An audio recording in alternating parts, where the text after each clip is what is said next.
അസ്സലാമു അലൈക്കും വറഹ്മത്തുള്ളാഹി വബറകാതുഹു. നബി സ്വല്ലല്ലാഹു അലൈഹി വസല്ലമ തങ്ങൾ 13 വർഷക്കാലം മക്കയിൽ പ്രബോധനം നടത്തി. ഈ സമയത്ത് ഒരുപാട് ഉപദ്രവങ്ങളും മർദ്ദനങ്ങളും സഹിക്കേണ്ടി വന്നിട്ടുണ്ട്.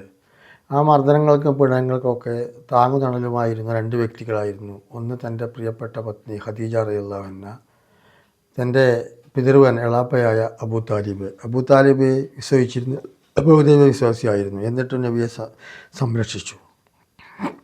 നുബുവത്തിൻ്റെ 8-ാം വർഷം, നുബുവത്തിൻ്റെ 10-ാം വർഷം ഇവർ രണ്ടുപേരും ഖദീജ ബീവി വഫാത്തായി, അബൂ താലിബ് മരണപ്പെട്ടു. അങ്ങനെ നബി സ്വല്ലല്ലാഹു അലൈഹി വസല്ലമ തങ്ങൾക്ക് മക്കയിൽ പിന്നെ ആരും സഹായിക്കാനുണ്ടായിരുന്നില്ല. അങ്ങനെ തൻ്റെ കുടുംബക്കാരായ തായിഫുകാരടുത്തേക്ക് ചെന്നു. അവിടെ നിന്ന് നബിക്ക് ഒരു സംരക്ഷണം ലഭിച്ചില്ല. നിരാശയോടെ തിരിച്ച് മക്കയിലേക്ക് വന്നപ്പോൾ പ്രവാചകൻ മുത്തി എന്ന് പറയുന്ന ഒരു ബഹുദൈവ വിശ്വാസിയോട് തന്നെ സഹായിക്കാൻ അഭയം നൽകാനും ആവശ്യപ്പെട്ടു. മുത്തിയും തൻ്റെ മക്കളും നബി സ്വല്ലല്ലാഹു അലൈഹി വസല്ലമ തങ്ങളെ സഹായ സംരക്ഷണം ഏറ്റെടുത്തു. അങ്ങനെ മുത്തീഖിൻ്റെ വീട്ടിൽ പിന്നെ 3 കൊല്ലക്കാലം നബി സ്വല്ലല്ലാഹു അലൈഹി വസല്ലമ തങ്ങൾ താമസിച്ചു. 3 കൊല്ലം മുത്തീഖിൻ്റെ വീട്ടിലായിരുന്നു. മുത്തിയാകട്ടെ പരസ്യമായ ബഹുദൈവ വിശ്വാസിയായിരുന്നു. നബി സ്വല്ലല്ലാഹു അലൈഹി വസല്ലമ തങ്ങൾക്ക് എല്ലാവിധ സഹായങ്ങളും അബൂ താലിബ് നൽകിയിരുന്ന അതേ സഹായങ്ങളും സഹകരണങ്ങളും മുത്തീഖ് നൽകി. നബി സ്വല്ലല്ലാഹു അലൈഹി വസല്ലമ തങ്ങൾ കഅബയിലേക്ക് ഹറമിലേക്ക് പുറപ്പെടുമ്പോൾ മക്കൾ ആയുധമേന്തി നബിക്ക് സംരക്ഷകരായിട്ട് സെക്യൂരിറ്റി ആയിട്ട് വരും. നബി ഹറമിൽ വന്നു കഅബ തവാഫ് ചെയ്യും, നമസ്കരിക്കും. എല്ലാ മേഖലകളിലും മുത്തീഖിൻ്റെ സഹായമുണ്ടായിരുന്നു. അങ്ങനെ ഇരിക്കുമ്പോൾ പിന്നെ മക്കയിൽ നിന്ന് മദീനയിലേക്ക് ഹിജറ പോയി. 2-ാം വർഷം കഴിഞ്ഞപ്പോഴേക്കൊരു യുദ്ധമുണ്ടായി. ആ പേരാണ് ബദർ യുദ്ധം. ഇസ്ലാമിലെ 1-ാമത്തെ യുദ്ധമാണ് ബദർ. മക്ക മുശ്രിക്കുകളുടെ മർദ്ദനങ്ങളും പീഡനങ്ങളും മക്കയിൽ നിന്ന് അവർക്ക് നബി സ്വല്ലല്ലാഹു അലൈഹി വസല്ലമ പോന്നപ്പോൾ അവരുടെ പീഡനം തുടരുക തന്നെയാണ് ചെയ്തത്. അങ്ങനെ മക്കയിൽ വെച്ച് ബദർ യുദ്ധം, മക്കയിൽ നിന്ന് നബി പോന്ന് മദീനയിൽ വെച്ച് 2-ാം വർഷം ബദർ യുദ്ധം ബദർ എന്ന സ്ഥലത്ത് ഏറ്റുമുട്ടി.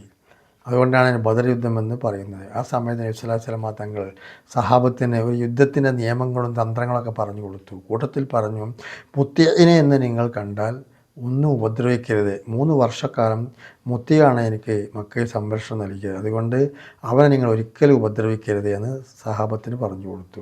യുദ്ധം കൊടുമ്പിൽ കൊണ്ടുവന്ന സമയത്ത് സഹാബത്ത് മുത്തീനെ കണ്ടു. മുത്തീനോട് പറഞ്ഞു, താങ്കൾക്ക് അഭയമുണ്ട്, താങ്കളെ ഒന്നും ചെയ്യരുതെന്ന് നബി സ്വല്ലല്ലാഹു അലൈഹി വസല്ലമ തങ്ങൾ ഞങ്ങളോട് പറഞ്ഞിട്ടുണ്ട്.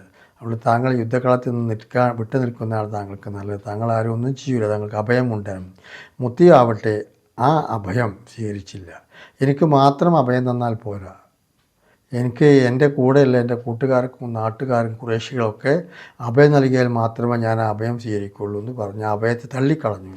ഖേദകരമെന്ന് പറയട്ടെ, യുദ്ധത്തിൽ മക്ക മുശ്രിക്കുകൾ കൊല്ലപ്പെട്ട കൂട്ടത്തിൽ നമ്മളെ മുത്തിയും ഉണ്ടായിരുന്നു. എല്ലാവരും ഇങ്ങനെ കൊല്ലപ്പെട്ടവരുടെ കണക്കെടുത്ത് നോക്കുമ്പോൾ അതിൽ മുത്തിയും കൊല്ലപ്പെട്ട് കിടക്കുകയാണ്.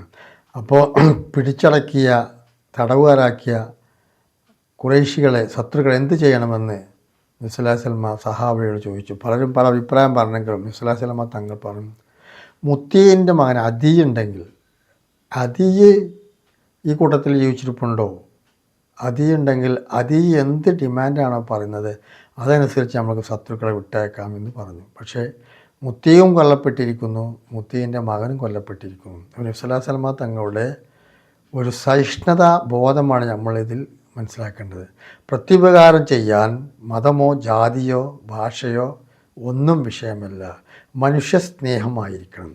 ആ മനുഷ്യസ്നേഹം തന്നെ തന്ന ആ വ്യക്തിയെ യുദ്ധവേളയിലും യുദ്ധം കഴിഞ്ഞിട്ടും അദ്ദേഹത്തിൻ്റെ വാക്കിന് ഫലം നൽകി സഹായിക്കാൻ, സഹിഷ്ണുത കാട്ടാൻ നബി സ്വല്ലല്ലാഹു അലൈഹി വസല്ലമ തങ്ങൾ രംഗത്ത് വന്നു. നബി സ്വല്ലല്ലാഹു അലൈഹി വസല്ലമ തങ്ങൾ വളരെയധികം ഖേദിച്ചൊരു സംഭവമായിരുന്നു മുത്തി കൊല്ലപ്പെട്ട സംഭവം. അങ്ങനെ നബി സ്വല്ലല്ലാഹു അലൈഹി വസല്ലമ ചെയ്യാൻ ഉദ്ദേശിച്ച പ്രത്യുപകാരം ഫലപ്രദമില്ലാതെ പോയി. അതെല്ലാം കഴിഞ്ഞ് ബദറിൽ പങ്കെടുത്ത് ഷഹീദായ ശുഹദാക്കളുടെ പേരിൽ ഹസ്സാൻ ബിൻ സാബിത്ത് എന്ന് പറയുന്ന നബിയുടെ ഒരു കവി, നബി സ്വല്ലല്ലാഹു അലൈഹി വസല്ലമ തങ്ങളെപ്പോഴും മദ്ഹ് പാടുന്ന ഒരു കവി ബദരീങ്ങളെപ്പറ്റി മദ്ഹ് പാടിയപ്പോൾ നബി സ്വല്ലല്ലാഹു അലൈഹി വസല്ലമ തങ്ങളുടെ മുശ്രിക്കായി ബഹുദൈവ വിശ്വാസിയായി ശത്രുപക്ഷത്ത് കൊല്ലപ്പെട്ട മുത്തീനെപ്പറ്റി ഞാനൊരു വിലാപഗാനം രചിക്കട്ടെ എന്ന്, ഒരു അനുശോചന ഗാനം ഞാൻ രചിക്കട്ടെ എന്ന് ഹസ്സാൻ ബിൻ സാബിത്ത് നബി സ്വല്ലല്ലാഹു അലൈഹി വസല്ലമ തങ്ങളോട് ചോദിച്ചപ്പോൾ നബി സ്വല്ലല്ലാഹു അലൈഹി വസല്ലമ തങ്ങൾ അതിന് സമ്മതം കൊടുത്തു. ബഹുദൈവ വിശ്വാസിയായ ശത്രുവായ സ്വലാസ്ലമ തങ്ങളെ 3 കൊല്ലം മക്കയിൽ സംരക്ഷണം നൽകിയ ആ മുത്തീ ശത്രുപക്ഷത്ത് കൊല്ലപ്പെട്ടപ്പോൾ അദ്ദേഹത്തെക്കുറിച്ച് മധു പാടാനും വിലാപഗാനം അനുസ്വാന ഗാനം പാടാനും നബി സല്ലല്ലാഹു അലൈഹി വസല്ലമ തങ്ങൾ സമ്മതിക്കുകയും അത് ഹസ്സാൻ ഇബ്നു സാബിത്ത് പാടുകയും ചെയ്ത ചരിത്ര അനുശോചന ഗീതങ്ങൾ ഇന്നും ചരിത്രത്തിൽ മായാതെ കിടക്കുകയാണ്. പ്രവാചകൻ്റെ സഹിഷ്ണുതക്കും സാഹോദര്യത്തിനും പറ്റിയ ഒരു ഉദാഹരണമാണ്. നിങ്ങൾക്ക് ഈ ചരിത്രം ഇഷ്ടപ്പെട്ടിട്ടുണ്ടാവുമെന്ന് ഞാൻ വിചാരിക്കുന്നു. ഇഷ്ടപ്പെട്ടവർ ലൈക്ക് ചെയ്യുകയും ഷെയർ ചെയ്യുകയും ചെയ്യുക. വാഹിർ ദഅ്വാനാ അൽഹംദുലില്ലാഹി റബ്ബിൽ ആലമീൻ.